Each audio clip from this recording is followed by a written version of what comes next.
Hello fellow introverts and welcome back to the channel. Today we're going to talk about something groundbreaking, an electric.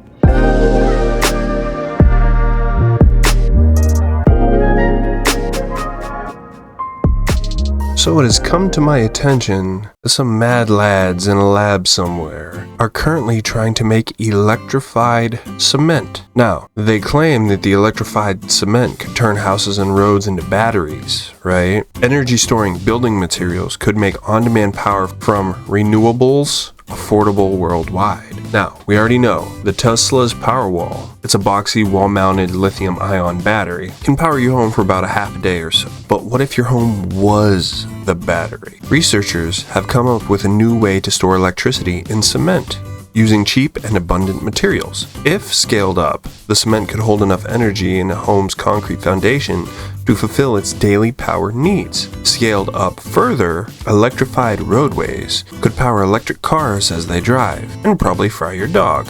And if scientists can find a way to do this all cheaply, the advance might offer nearly limitless capacity for storing energy with intermittent renewable sources, such as solar and wind. So far, the cement devices are small, big enough to power a few LED light bulbs, but efforts are already underway to scale them up.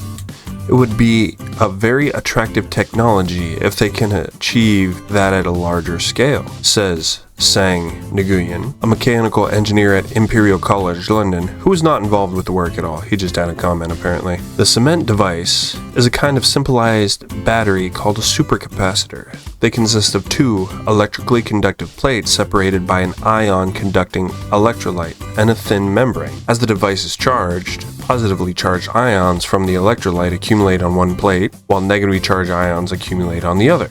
The amount of power storage depends on the total surface area of the superconductor's conductive plates. For decades, researchers have tried to incorporate them into structural materials, such as the concrete used in the roads and building, or the carbon composites used in automotive and aircraft bodies. Unlike today's best batteries, supercapacitors typically use non-flammable electrolytes, making them safer. The problem is that cement, a primary ingredient in concrete, is normally a poor electrical conductor. You don't say. So in recent years, several groups have made structural supercapacitors by spiking cement with highly conductive forms of carbon, such as graphene or carbon nanotubes. Although these perform well, the ingredients are expensive and they're hard to produce in the mass volumes used in the cement industry. In search of a cheaper alternative, Ulm and his colleagues turned to the age-old form of powdered carbon known as black carbon, which has been used since antiquity as a black pigment. Cheap and globally abundant, carbon black is also highly conductive. Ulm and his team mixed a small percent of carbon black with cement powder and added water. The water readily combines with the cement.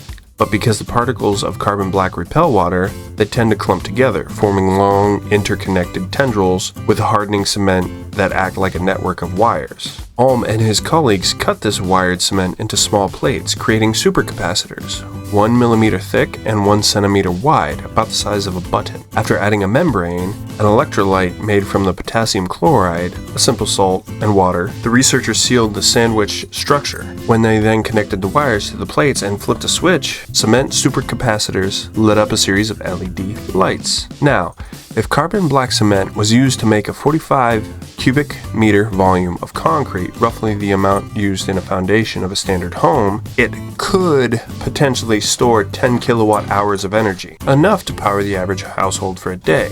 If the same approach is used to build roads, parking lots, or driveways, electrified concrete could store renewable power and deliver it to electric cars via inductive chargers.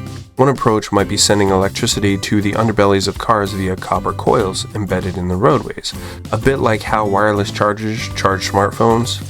Such technology is already being developed in Germany and the Netherlands. But by offering a cheaper alternative, more expensive batteries, electrified cement could also make storing renewable power more affordable for developing countries. This puts us into a new space for energy storage at prices accessible to the world, said Admir Mezik, a chemist at MIT. To succeed, researchers will need to scale up the button-sized plates. Doing this isn't trivial. As supercapacitors get larger, their electrical conductivity typically declines, making it harder to inject and extract energy from them. One solution, Ohm notes, is to simply add more carbon black to the mix, but not so much that it weakens the structural integrity of the cement. For structural concrete, research found that they can add up to 10% of carbon black without compromising too much of its strength. Ohm says the group has patented its technology and is now working to scale it up to match the output of a 12-volt car battery. Well, what do you guys think?